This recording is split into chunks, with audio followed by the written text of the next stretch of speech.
Bem, vamos dar início, então, ao nosso encontro de estudos para o livro O Evangelho segundo o Espiritismo, desta noite.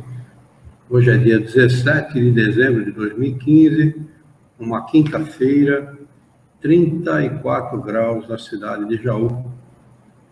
Nós estamos estudando no referido livro, capítulo 17, Sede Perfeitos, no item 9, que já é uma instrução, né? Faz parte das instruções dos Espíritos, intitulada Superiores e Inferiores. Estamos transmitindo este encontro de estudos diretamente da Associação Jauense de Estudos Espíritas, localizada na cidade de Jaú, estado de São Paulo, Brasil. A Juliana está conosco, lá de São Paulo, desejando uma boa noite a todos. E hoje é o nosso último encontro de estudos para o livro O Evangelho segundo o Espiritismo desse ano. Nós retomaremos os estudos no dia 12 de fevereiro. O calendário já está pronto, depois no final, quem participa do nosso estudo pode pegar um calendário comigo, e também do Livro dos Espíritos. Quem participa do Livro dos Espíritos, o Livro dos Espíritos vai ser retomado no dia 22, 10 dias depois do Evangelho segundo o Espiritismo. Então... Você vai agora? Semana que vem já não vem? Não. Bom, vocês recebem todo ano um calendário justamente com esse propósito, viu? Guardem o calendário, fiquem de olho no calendário, porque o calendário dá uma boa orientação. Vamos lá. Superiores e inferiores. Essa instrução está assinada por François Nicolas Madeleine. Ele era cardeal Morlot, na cidade de Paris, em 1863. A autoridade, da mesma maneira que a fortuna, é uma delegação, de que se pedirá contas a quem dela foi investido. Não creias que ela seja dada para satisfazer ao fútil prazer do mando, nem tampouco, segundo pensa falsamente a maioria dos poderosos da terra, como um direito ou uma propriedade. Muito interessante essa afirmação dele no começo aqui. Porque quem manda, na minha opinião, essa é uma opinião minha, pelo estudo que a gente faz aqui das orientações dos Espíritos, quem manda tem, antes de tudo, o dever de ensinar. Esse é o principal dever de quem manda. Portanto, o bom chefe não é aquele que manda, é aquele que sabe orientar, né? Porque mandar é para cacique, né? Cacique que manda. Quem tem o poder de mando, tem a delegação desse poder sobre as pessoas ou sobre as coisas, ele está investido dela por Deus para ajudar as pessoas a compreender melhor as coisas da vida, do trabalho, enfim, para ajudar na orientação das pessoas. Claro, encarna e é uma oportunidade, como a fortuna, por exemplo. O Criador investe aquela pessoa da fortuna ou do poder de mando para que ele faça a sua prova naquele campo, né? Então, o homem está aprendendo a duras penas a mandar, porque mandar não é fácil, não é? É muito difícil. O bom chefe, bom orientador, não é aquele que impõe, é aquele que participa, é aquele que ele sabe comandar, né? Ele sabe orientar, ele sabe ensinar, porque quem manda não manda em pessoas iguais.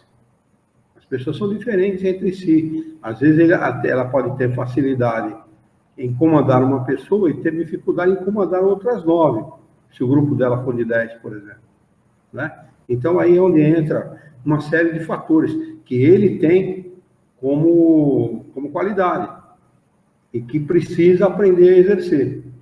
Cada rigidez, disciplina. melhor que a rigidez. A disciplina, sim. A disciplina, a pessoa disciplinadora, ela é, antes de tudo, disciplinadora de si mesma. Então, quando ela exige do outro, ela exige, não dizendo faço o que eu mando e não faço o que eu faço. Ela exige dando o exemplo. Cumprindo os seus deveres, cumprindo as suas obrigações, orientando através do exemplo, e, se for necessário, aí sim uma intervenção mais rígida, né? O pai é um líder, né? Sim, o pai ele está investido do poder sobre a criança, né? Mas o pai, antes de ser um chefe, vamos dizer assim, né? Antes de ter somente autoridade, ele está na condição de educador. Ele tem aí, nesse caso, é missão, né? No outro caso, é prova. Não, ele está falando aqui do mando de prova, como é a prova da fortuna, por exemplo, né? Ele foi investido temporariamente dessa condição para ajudar os seus companheiros, as pessoas que estão em volta dele, a aprender as coisas, né? Que quem manda... Se ele está vendo que ele tem condições de ser equivalente. Absoluto, todas as condições. A primeira coisa que você não encontra em quem manda, em muitos deles, em outros não, é senso de humanidade. É a primeira coisa que você não encontra. E a primeira coisa que o bom chefe precisa ter, senso de humanidade, né? Ele está lidando com seres humanos, não está lidando com máquina, né? Máquina, você dá ordem para ela, ela cumpre, está acabado, não precisa ficar julgando como ela está de humor, como está a emoção dela, se ela está vivenciando algum problema ou não. O ser humano é diferente, né? Por isso que quem manda precisa ter muita destreza, né? Para saber lidar com as pessoas. Eu conheci um sujeito que ele era chefe numa confecção de camisa, lá no Taboão da Serra, em São Paulo. Chamava-se o João, era um espanhol. E eu trabalhei com ele porque eu fui mecânico nessa empresa. Ele consertava as máquinas de confecção. Tinha seguramente ali umas 300 máquinas, mais ou menos. Então, tinha umas 300 mulheres. Naquela época, em confecção, a maioria das pessoas que trabalhavam em confecção eram mulheres. 95% dos funcionários de uma confecção, na época que estou falando, 1970, entre 70 e 80, depois a coisa mudou, terceirizaram, acabaram-se as grandes fábricas e tal, mas até então, a grande parte era de mulheres. E a mulher é muito mais difícil de você lidar do que com o homem. Porque a mulher tem nuances, né? Detalhes, particularidades que o homem não tem. O homem é mais bruto, né? Particularidades é que precisam ser bem tratadas. O senhor não é um mestre para lidar com essas coisas, porque ele via uma pessoa uma funcionária, ela produzia 10 camisas por dia, então, hipoteticamente.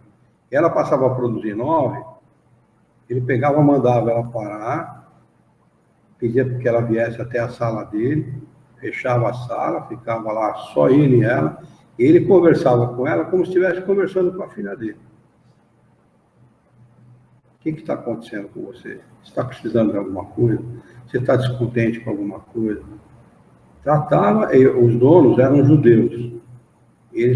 A fábrica era embaixo e o escritório era no outro andar. Então, praticamente, eles só viam a fábrica, eles tinham uma escada, e lá do alto da escada eles olhavam a fábrica. Eles não tinham contato com os funcionários. O elo de ligação entre os funcionários e a diretoria era o Sr. João. Então, precisava ver como as funcionárias tinham uma amizade com ele, como se fossem filhas dele. Ele já era um cara dos seus 60 e tantos anos, quando eu conheci, né? E eu trabalhei alguns meses naquela fábrica. Do ponto de vista das máquinas, eu coloquei a fábrica em ordem. Depois eu precisei sair eu fui exercer outra atividade e precisei sair. Então, é muito interessante esse aspecto da pessoa que sabe mandar, que sabe comandar, que sabe entender o lado humano desse material humano, né? O lado humano das pessoas, porque não é uma matéria-prima qualquer. A matéria-prima humana é uma matéria-prima diferente das outras matérias-primas e propriamente da máquina. É por isso que ele fala desse jeito aqui, não é? E não é uma propriedade, né?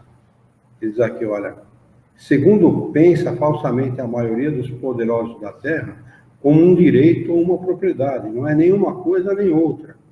É uma coisa que foi dada por Deus, uma situação dada por Deus para aprendizado, sobretudo de quem manda. Deus, aliás, tem demonstrado suficientemente que ela não é nenhuma nem outra coisa, desde que a retira quando bem lhe apraz. Se fosse um privilégio, seria inalienável. Ninguém pode dizer, entretanto, que uma coisa lhe pertence quando lhe pode ser tirada, sem o seu consentimento. Deus concede autoridade a título de missão ou de prova, conforme lhe convém, e da mesma forma a retira. Da missão, a paternidade, por exemplo, e de prova, quando a pessoa exerce um cargo numa indústria, numa escola, enfim, não é? O depositário da autoridade, de qualquer extensão que esta seja, desde a do senhor sobre o escravo, até a do soberano sobre o povo, não deve esquivar-se à responsabilidade de um encarregado de almas. Olha como ele coloca. Um encarregado de almas, pois responderá pela boa ou má orientação que der aos seus subordinados. E as falhas que estes puderem cometer, os vícios a que forem arrastados em consequência dessa orientação ou dos maus exemplos recebidos, recairão sobre ele. Olha a responsabilidade. Responsabilidade de não andar é coisa séria. É coisa séria, não é brincadeira, não. Da mesma maneira, colherá os frutos de sua solicitude por conduzi-los ao bem. Todo homem tem sobre a terra uma pequena ou uma grande missão. Qualquer que ela seja, sempre lhe é dada para o bem. Desviá-la, pois, do seu sentido, é fracassar no seu cumprimento. Se Deus pergunta ao rico, que fizeste da fortuna que deveria ser em tuas mãos uma fonte espalhando fecundidade ao seu redor, também perguntará o que possui alguma autoridade, que uso fizeste dessa autoridade, que males impediste, que progressos impulsionaste. Se te dei subordinados, não foi para torná-los escravos da tua vontade, nem dóceis instrumentos dos teus caprichos e da tua cupidez. Se te fiz forte e te confiei os fracos, foi para que os amparasses e os ajudasses a subir até mim. O superior que guardou as palavras do Cristo não despreza nenhum dos seus subordinados, porque sabe que as distinções sociais não subsistem diante de Deus. O Espiritismo lhe ensina que, se eles hoje o obedecem, na verdade já podem tê-lo dirigido ou poderão dirigi-lo mais tarde, e que então será tratado como, por sua vez, os tratou. Se o superior tem deveres a cumprir, o inferior também os tem de sua parte, e não são menos sagrados. Se também este é espírita, sua consciência lhe dirá ainda mais fortemente que não está dispensado de cumpri-los, mesmo que o seu chefe não cumpra os dele, porque sabe que não deve pagar o mal com o mal, e que as faltas de uns não autorizam as de outros.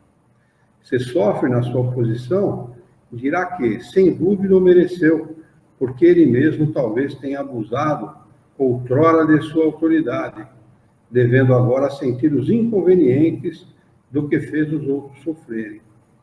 Se é obrigado a suportar essa posição, na falta de outra melhor, o Espiritismo lhe ensina a resignar-se a isso como uma prova à sua humildade, necessária ao seu adiantamento. Sua crença o guia na sua conduta. Ele age como desejaria que os seus subordinados agissem com ele, caso fosse o chefe. Por isso mesmo, é o mais escrupuloso no cumprimento das obrigações, pois compreende que toda negligência no trabalho que lhe foi confiado será um prejuízo para aquele que o remunera e a quem deve o seu tempo e os seus cuidados.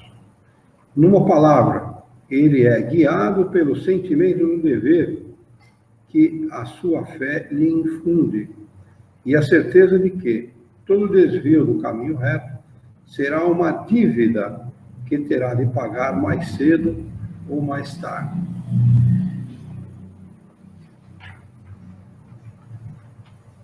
O homem no mundo. Esta instrução está assinada por um espírito protetor e foi dada na cidade de Bordeaux em 1863. Um sentimento de piedade deve sempre animar o coração daqueles que se reúnem sob o olhar do Senhor, implorando a assistência dos bons espíritos. Purificai, portanto, os vossos corações. Não deixai que pensamentos fúteis ou mundanos os perturbem. Elevai o vosso espírito para aqueles a quem chamais, a fim de que eles possam, encontrando em vós as disposições favoráveis, lançar em profusão as sementes que devem germinar os vossos corações, para neles produzir os frutos da caridade e da justiça. Não penseis, porém, que ao vos exortar incessantemente à prece e à evocação mental, queiramos levar-vos a viver uma vida mística, que vos mantenha fora das leis da sociedade em que estáis condenados a viver. Não. Vivei como os homens do vosso tempo, como devem viver os homens. Sacrificai-vos às necessidades e até mesmo às frivolidades de cada dia, mas fazei-o com um sentimento de pureza que as possa santificar. Fostes chamados ao contato de espíritos de naturezas diversas, de caracteres antagônicos. Vocês perceberam que esta comunicação, o homem no mundo, precede ou é posterior a essa comunicação a respeito do mando, do poder do mando, né? Ele está explicando aqui exatamente isso. A gente está num mundo onde a natureza dos espíritos são diversas, né? E os caracteres, por serem espíritos de natureza diversa, os caracteres são antagônicos. Existe o conflito. O conflito é uma coisa natural na nossa sociedade. Natural. Ele diz, não melindrai a nenhum daqueles com que vos encontrardes. Estais sempre alegres e contentes, mas com a alegria de uma boa consciência e a ventura do herdeiro do céu, que conta os dias que o aproximam de sua herança. A virtude não consiste numa aparência severa e lúgubre, ou em repelir os prazeres que a condição humana permite. Basta referir todos os vossos atos ao Criador, que vos deu a vida. Basta, ao começar ou acabar uma tarefa, que eleveis o pensamento ao Criador, pedindo-lhe, num impulso da alma, a sua proteção para executá-la ou a sua bênção para a obra acabada. Ao fazer qualquer coisa, voltai vosso pensamento à fonte suprema. Nada façais sem a lembrança de Deus. Sem que a lembrança de Deus venha purificar e santificar os vossos atos. A perfeição, como disse o Cristo, encontra-se inteiramente na prática da caridade sem limites, pois os deveres da caridade abrangem todas as posições sociais, desde a mais ínfima até a mais elevada. O homem que vivesse isolado não teria como exercer a caridade.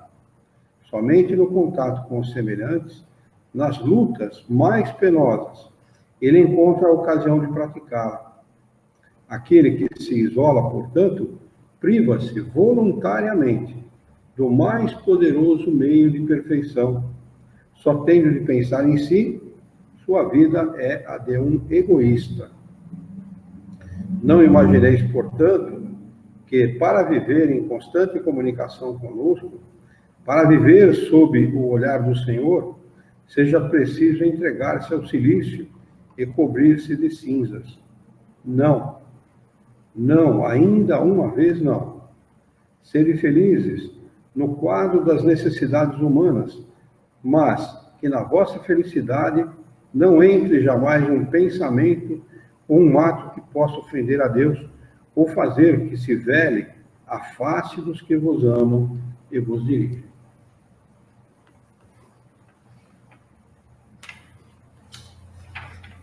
Legal, né? Cuidar do corpo e do espírito.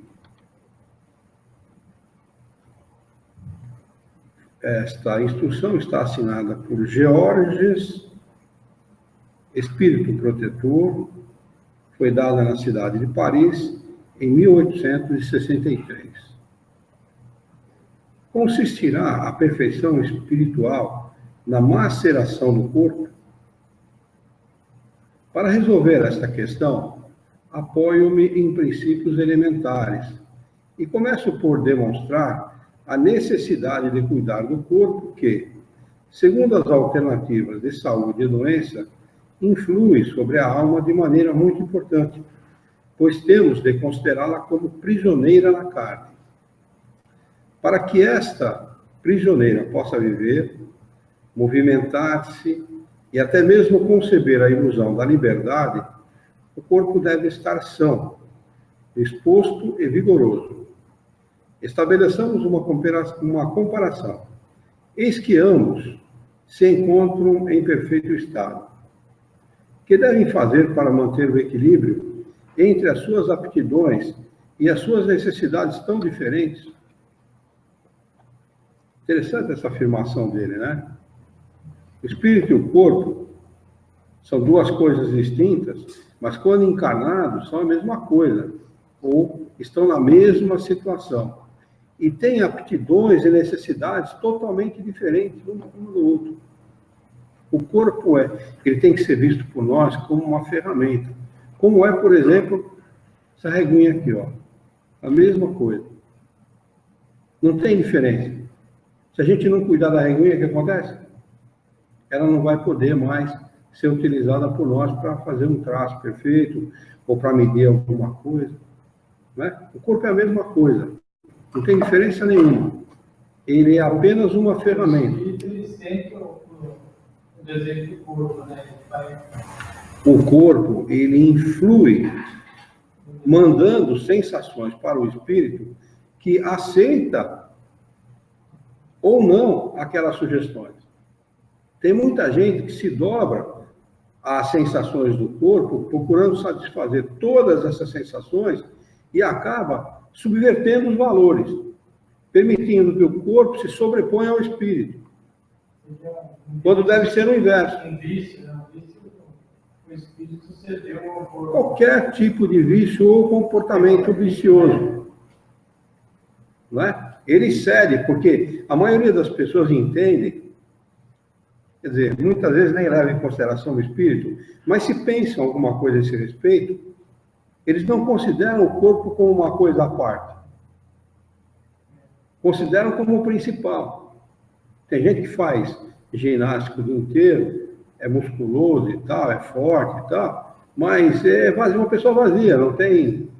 Espiritualmente, a pessoa totalmente vazia, porque ela concentra todas as aspirações, todos os desejos, toda a sua atenção na ferramenta. O que é a régua? Uma ferramenta. Ela só serve para determinadas aplicações. Ponto. É a mesma coisa do corpo.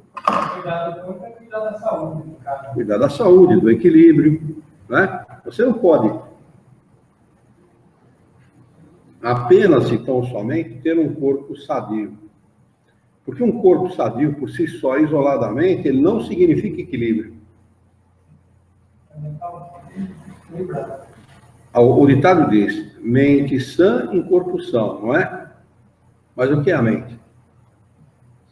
Quando esse ditado foi feito, a mente, o pensamento, não era julgado como algo à parte. Até hoje, pela medicina, não é julgado como algo à parte. Alguns cientistas já sabem que o pensamento não é gerado pelo corpo. Alguns já discutem. Nós sabemos isso porque a gente estuda as duas coisas de maneira distinta, não é? Mas já se sabe, alguns cientistas já sabem, que o pensamento não é gerado pelo cérebro. Ele é gerado fora do cérebro. De alguma maneira, eles não sabem como. Outros nem consideram isso. Né? Agora, para que haja equilíbrio, a emoção, a psique, tudo isso tem que estar satisfeito. Eles consideram que satisfazer a emoção e a psique é dar tudo aquilo que traga satisfação emocional e psicológica para a pessoa. Não é. Não é só isso. É isso também. Desde que isso mantenha o equilíbrio, a saúde do corpo. Que o espírito seja controlado pelo corpo, né? Sim, nós sabemos disso. Né? Do ponto de vista material, eles não julgam assim. Né? Então, quando o espírito está sadio, ou seja, quando ele desenvolve uma fé raciocinada, quando ele tem confiança no Criador, na vida e nas coisas, ele, ainda que ele tenha um corpo doente, ele consegue ter uma existência mais ou menos equilibrada, mesmo num corpo doente. Porque o espírito se sobrepõe à ferramenta. É isso que tem que acontecer. Né? Agora, o ideal é que haja um equilíbrio. Saúde física, saúde espiritual. Para que os dois caminhem juntos para poder cumprir as suas tarefas aqui na Terra. Né?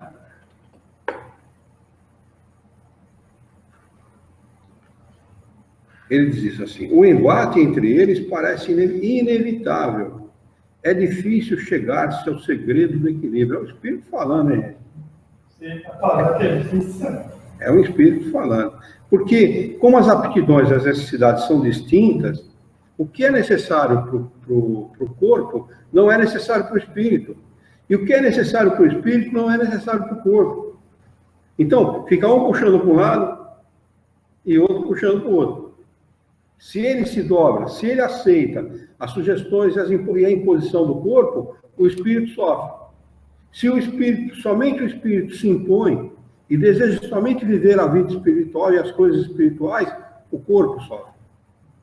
Aí, como o corpo é ferramenta, um espírito numa ferramenta debilitada, numa ferramenta frágil, estragada. Não foi isso. Ele desgastou a ferramenta. Excesso de trabalho. Você sabe quando a faca entra várias vezes na bainha, ela não fica cortada na beirada? É isso. E a bainha da faca, ela é feita para guardar a faca, e a faca deve ser tirada somente quando ela deve ser utilizada.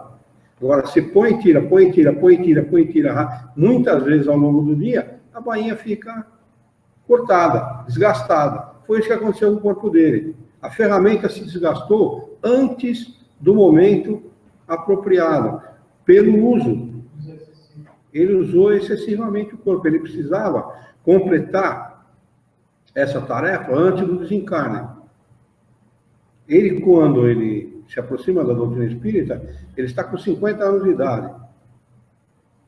Quer dizer, ele não tinha muito tempo. Naquela época, as pessoas não viviam tanto. Né? Talvez hoje, se constata um aneurisma, hoje, se a ciência constata e constataria com certeza um aneurisma, ele veria muito mais, mesmo usando o corpo como ele usava. Mas naquela época não. Né? Mas ele precisava concluir, ele veio com essa tarefa, com essa missão. Já imagina se ele vai embora sem deixar esse legado que ele deixou? Né? Mas não foi o espírito que se sobrepôs ao corpo e criou uma desordem no corpo, foi o uso excessivo do corpo pelo espírito. Se deixasse que ele tivesse mais tempo, ele descansava e trabalhar, né? Mas ele mais trabalhou do que descansou. Mas é um tal negócio, né? Ninguém chega a um determinado lugar ou a conhecer uma determinada coisa antes do tempo apropriado. E o tempo dele, né? Olha, 2, 15 anos, muito rápido, não? Tudo isso. Ele, 14 anos ele cumpriu a tarefa. Tem que ser falado. Tem que ser muito inteligente, tem que estar preparado. Tem muito interesse, muita falta de conhecimento, muito, sei lá. Ele era instruído, ele tinha muita instrução, ele tinha muita cultura, ele falava 3 ou 4 ou 5 línguas, né? E ele já lidava com magnetismo. Esse conhecimento do já nasceram uma família de condições, né? Que quando ele está bem, né? Na realidade, quem aproveitou isso foi o espírito dele, né? Que tinha as condições de inteligência, psicológica, maturidade para isso, né? Esse tempo que ele começou, ele estava se preparando todo esse tempo. Ele se preparou 50 anos.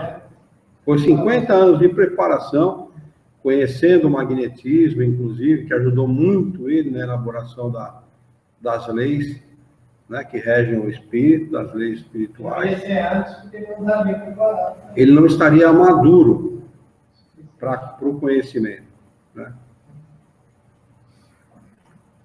Logo que aconteceu esses acontecimentos das mesas giratórias, essas coisas, logo no começo do professor, isso ele já se encontrou nisso?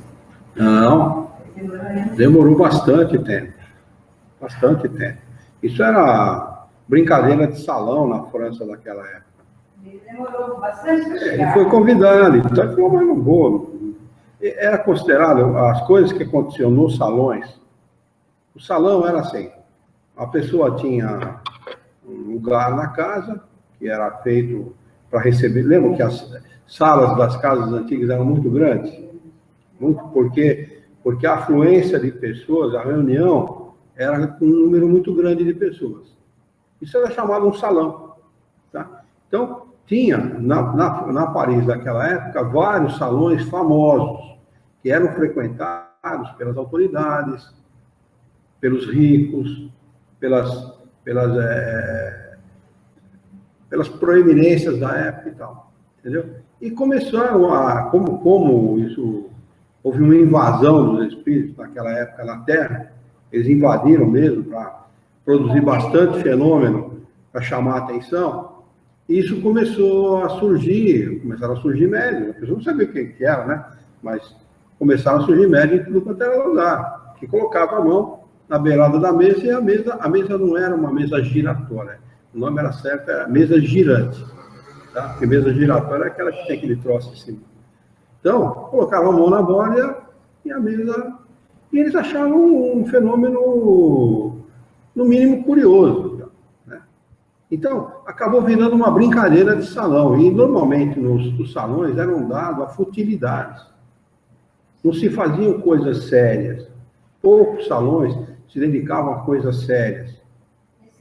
Música. Era mais para diversão. Mais para diversão. E Kardec sempre foi um cara muito sério. Ele não era dado a essas coisas. Por isso que ele não. Para mim não interessa. Enquanto essas pessoas estiverem brincando com isso, não interessa.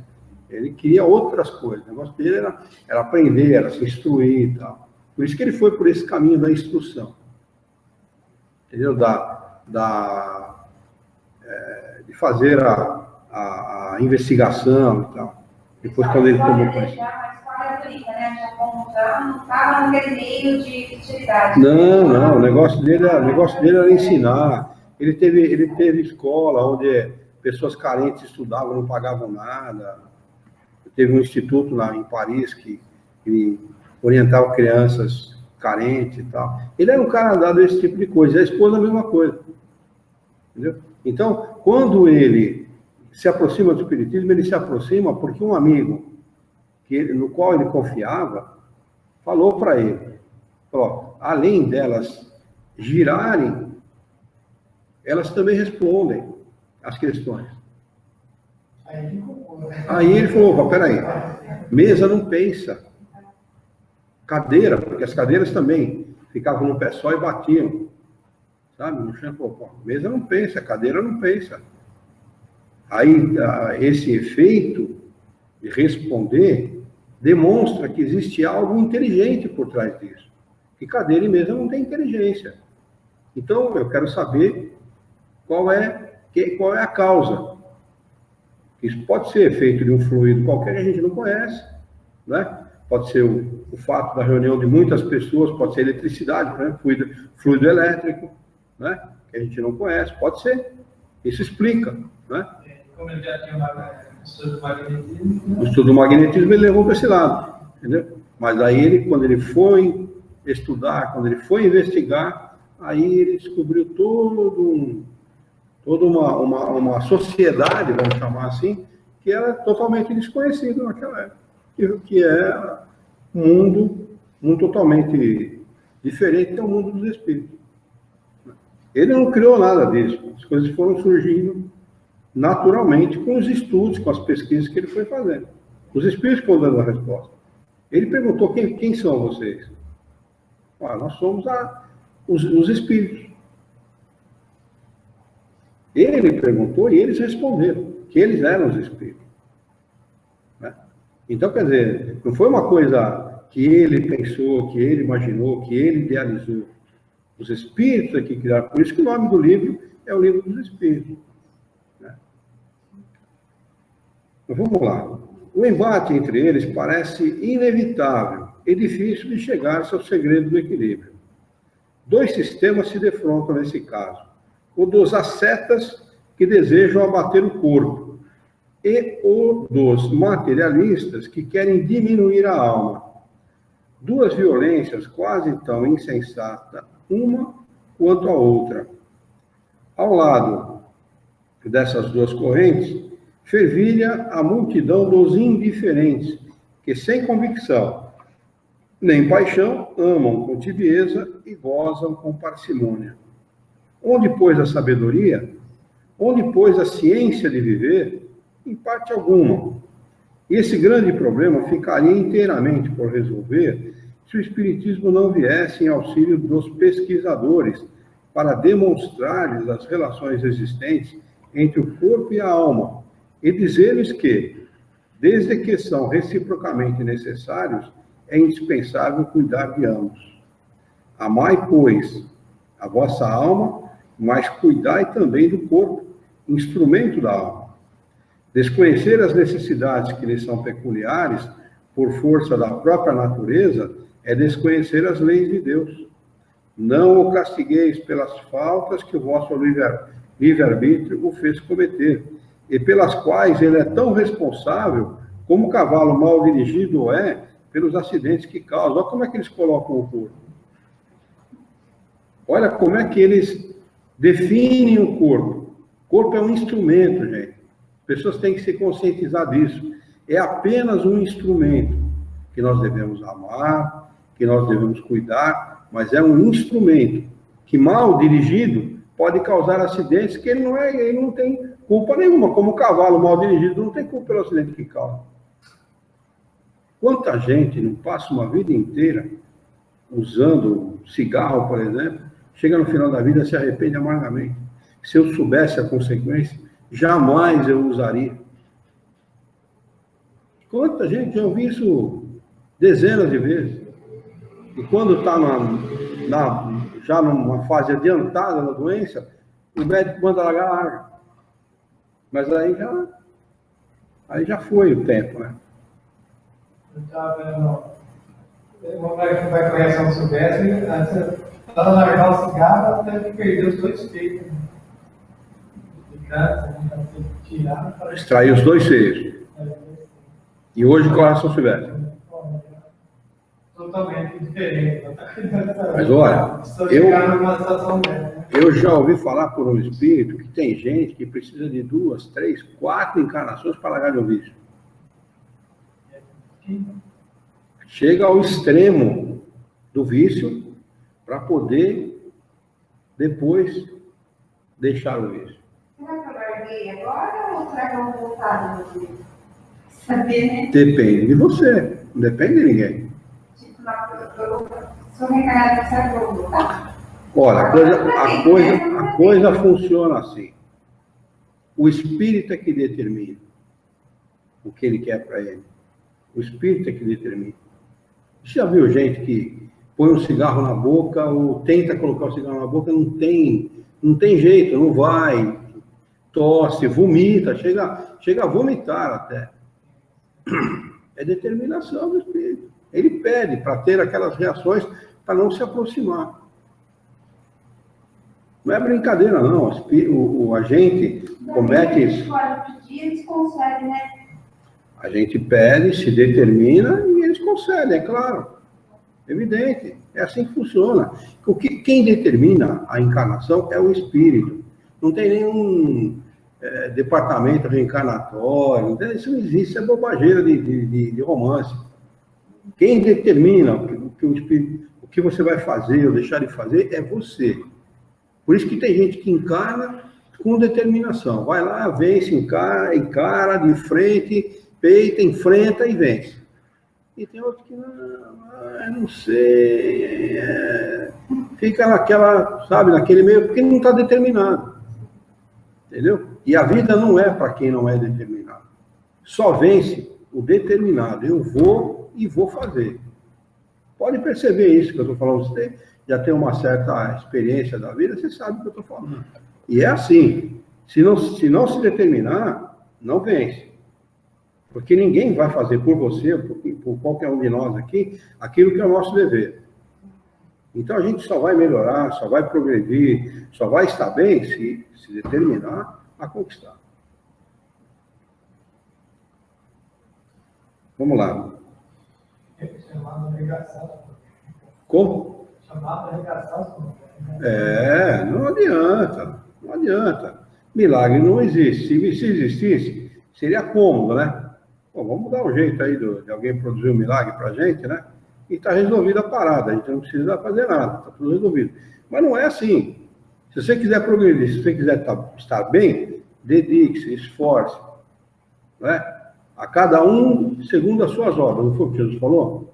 E é assim mesmo. Se o cara fica a vida inteira sem fazer nada, omisso, indolente, não é só indolente com o trabalho material, indolente espiritualmente, eu estou falando mesmo. Ele que passa uma vida inteira morno, né? Para ele, se for para lá, ele vai junto, se for para cá, ele vai junto também, se não for também, ele fica, e acabou. Como é que esse cara quer receber, depois de desencarnado, o mesmo que um que se dedica? Que vai lá, que corre atrás. O cara erra de montão. Só que ele está errando, tentando acertar. E o outro nem errando tá, porque nem tentar tenta. Por isso que Jesus falou, a cada um segundo as suas obras. Não adianta o cara ser vagabundão, não adianta o cara não querer encarar, não adianta não querer trabalhar, não querer fazer, não querer progredir. Porque vai chegar uma hora que a vida vai empurrar. Lembra daquela expressão que os espíritos usam aqui no Evangelho segundo o Espiritismo? Que a consciência é o aguilhão do espírito. Sabe o que é aguilhão? Aguilhão é um ferro pontudo que os caras usam para chuchar as ancas do boi para ele andar. Isso que é aguilhão. Então, a gente deduz por aí o quê? Se você não quiser fazer pela sua própria decisão, pela sua própria vontade, a vida vai te empurrar, vai te espetar a bunda para você fazer. Não tem jeito. Ou faz. Não tem meio termo. Né? Então, a cada um segundo as suas obras. Se dedique, se determine e conquiste. Mas esse é o problema. E não é pior ser cutucado? Não é pior o sujeito passa uma vida inteira indolente. Eu tive um primo assim, rapaz, ele cuidava da mãe, não se pode, baita de um cavalão. quase 2 metros de altura, vagabundo, ele tinha 2 metros de altura e 2 metros de vagabundice. Vagabundo, não queria fazer nada. Passou uma vida inteira assim. O que vai ser da próxima encarnação desse cara? Será que vai ter sempre a mãe para cuidar dele? A minha tia, coitada, cuidava dele. Ele ganhava, era aposentado e mantinha os dois. E ele fazia companhia para ela. O trabalho dele era fazer companhia para a mamãe, esporte. Vê se cabe na cabeça de alguém uma coisa dessa. Né? Quer dizer, o cara passa uma vida inteira assim, e na próxima encarnação, como é que faz? Por isso que a gente vê ele vagando pela rua, pedindo comida lá na porta dos outros, tendo problema por causa disso. A indolência acaba levando o cara a uma situação extrema, até que ele resolve, bom, não adianta eu querer eu ser frouxão, eu vou ter que encarar. E arregaçar as mãos, que vai trabalhar no que aparecer, pedreiro, servente de pedreiro, carregar pedra, sei lá, fazer alguma coisa para sacudir essa poeira que é essa sujeira que o cara acumula na maneira de pensar, que é a indolência, que é a vagabundice. Veja essas pessoas que se aposentam hoje em dia. Se aposenta, não consegue ficar em casa parado de jeito nenhum. Eu bati papo com outro dele, ele falou primeiro assim, eu sou aposentado desde 99, faz 16 anos que eu sou aposentado. Ele já mais de 25 que ele é aposentado. Eu falei, o senhor sempre trabalha? Eu sempre trabalhei. Se eu ficar em casa, eu fico brigando com a mulher, então eu trabalho. Ele respondeu, brincando, né? Falou brincando. Eu não consigo ficar sem trabalho. Eu trabalho desde 7, 8 anos de idade. Com 7 anos eu pegava na enxada para ajudar meus irmãos na roça. E um cara desse vai parar de trabalhar? Por quê? Ele tem o hábito de trabalhar. Porque o trabalho também é um hábito que a gente adquire. Né? Como a indolência, a vagabundice também é um hábito que o cara adquire. E vai ter que, através da vida, empurrar ele, de alguma maneira, se livrar desse vício. Vamos lá. Sereis, por acaso, mais perfeitos, se martirizando o corpo, não vos tornardes menos egoístas, menos orgulhosos e mais caridosos? Não. A perfeição não está nisso, mas inteiramente nas reformas a que submetedes o vosso espírito. Dobrai-o, subjugai-o, humilhai-o, mortificai-o. Esse é o meio de o tornar mais dócil à vontade de Deus e o único que conduz à perfeição. Olha, eu não vou nem começar a ler o capítulo 18, que é para a gente retomar nesse capítulo, tá bom? Vamos marcar a data de hoje aqui. Hoje é dia 17/12/2015. Para nós retomarmos no capítulo 18.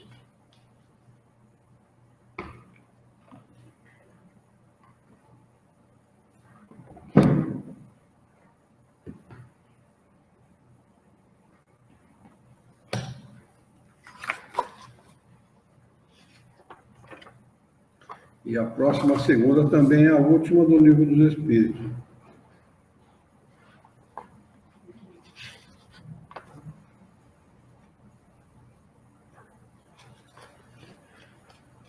Muito bem. Algum comentário a fazer? Você falou, né, desse rapaz que foi aí, né, nas costas da mãe, né? O primo dele era assim. Só que agora ele está com 65 anos. 63. Só que a mãe não está mais naquelas coisas, sabe? Não enxerga direito, não consegue cozinhar, assim, então agora eu acho que ele tem que ficar cuidando dela, porque ela não está mais com tudo esse tempo, né? Agora ele tem que ficar, ele tem 92 anos. Mãe? Já está com um pouco de dificuldade de enxergar, de cozinhar. Agora, eu acho que ele tem que ficar mesmo, tipo, limpar a casa para ela, ajudar ela em tudo. Não também já ficou até agora. Todo esse tempo, né? Já ficou até agora. Tem que ajudar ela a tomar banho. Ela tem filho, mas tem que o tempo todo. Justo para ele fazer. Como é que a pessoa consegue levar uma vida? Fala para mim. Você Como é que consegue? Como você está hoje? Estou bem, melhor do que eu devia estar. Você não quer responder assim, faz 20 anos que ele quer responder assim. Mas vai, aprende. O espírito aprende. São espíritos ainda de pouca vivência, poucas encarnações, certamente. Porque o espírito, quando tem algumas encarnações, quando está maduro, não vive uma vida dessa de jeito nenhum. Não vive de jeito nenhum. Vai trabalhar na roça, vai catar cana, ele faz alguma coisa. Mas ele não fica dependente de ninguém. O espírito que se limita a ficar dependente de alguém é porque é espírito atrasado. Espírito... Não é desapego, né, da matéria. Não é nem apego nem desapego. Na realidade é omissão. É a pior coisa que pode acontecer com alguém. A pessoa ser omissa. Isso é a pior coisa. Você pode até errar por ter opinião errada a respeito das coisas. Pode até errar. Mas tem opinião. Tem opinião, caramba. Faça alguma coisa. Olha, erre muito. Nós temos que errar muito, não temos que errar pouco. Porque quem erra muito um dia aprende.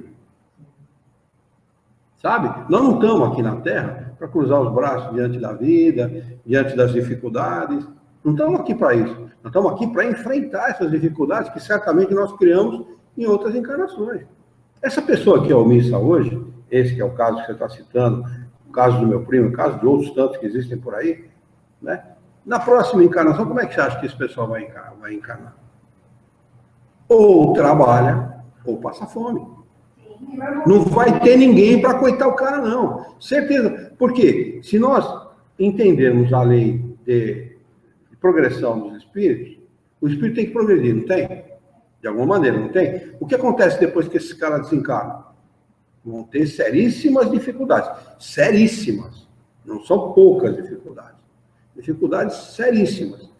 Vai ter que entender que tudo no universo trabalha. Tudo. Não tem nada no universo. Pode analisar qualquer coisa que seja. Não existe nada no universo que não trabalhe. Então ele vai ter que entender isso desencarnado. Aí ele acorda. Pum. Né? Bom, agora você vai encarnar. O que você tem que aprender? A trabalhar. Você tem que aprender que você tem que fazer sua parte. Não é isso? Então, encarna numa situação em que ele vai ser colocado numa situação, numa determinada circunstância, em que ele ou trabalha ou passa fome. Não vai ter como escapar. Ou se ele cruzar os braços, ele vai passar fome. Se não, ele vai ter uma vida de muito trabalho, de muitos afazeres e tal, mas vai conseguir vencer com certeza, porque o Criador não impõe nenhuma condição para que a pessoa sofra. Não é esse o objetivo. O objetivo é aprendizado, né? Então é isso, quer dizer, se não quer fazer numa encarnação, vai fazer na outra. Com certeza absoluta. Com a mais absoluta certeza. E eu não gostaria de estar na pele de um cara desse por um segundo. Por um segundo eu não gostaria de estar.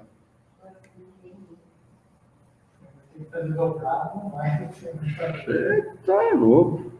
Vai ter que trabalhar numa encarnação que ele não trabalha em fazer em uma porque ela tinha que ter feito em duas. Você está brincando. Não, trabalhar seja tão ruim assim, né? Mas quem disse que trabalhar é ruim? Quem disse que trabalhar é ruim? Ruim é você ficar na dependência dos outros e as pessoas e virar chacota dos outros. Porque as pessoas observam. Ninguém é tonto, ninguém é cego. As pessoas observam. Não é?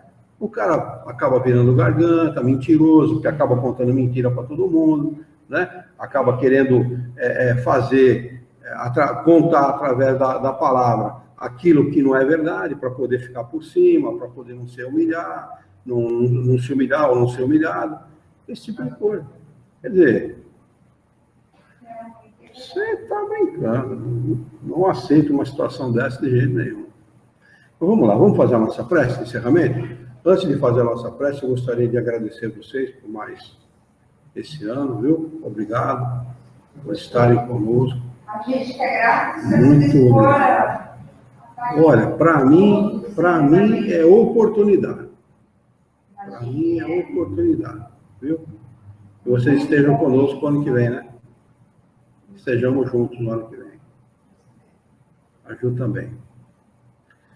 Vamos então elevar o nosso pensamento, mentalizar a figura excelsa e amiga de Jesus, nosso mestre, modelo e guia da humanidade. Juntos com Jesus, vamos nos dirigir ao Criador, ao Senhor da vida, fonte inesgotável de paz, de amor, de bondade, de misericórdia e justiça, para agradecê-lo muito pela oportunidade de estarmos aqui reunidos em seu nome, para estudarmos as questões propostas pelo Evangelho segundo o Espiritismo dessa noite. Queira a tua misericórdia, que tenhamos bom ânimo, coragem, determinação, ideias renovadas, alegria de viver e muito entusiasmo, para que nós possamos trabalhar e dignificar a vida. Ajuda-nos ainda, Senhor, a honrá-la por um profundo e sincero respeito pelo nosso próximo. Em teu nome, em nome de Jesus, em nome dos bons espíritos, em nome do nosso diretor espiritual e de sua equipe, de todos os encarnados e desencarnados presentes à nossa reunião, nós a declaramos encerrada.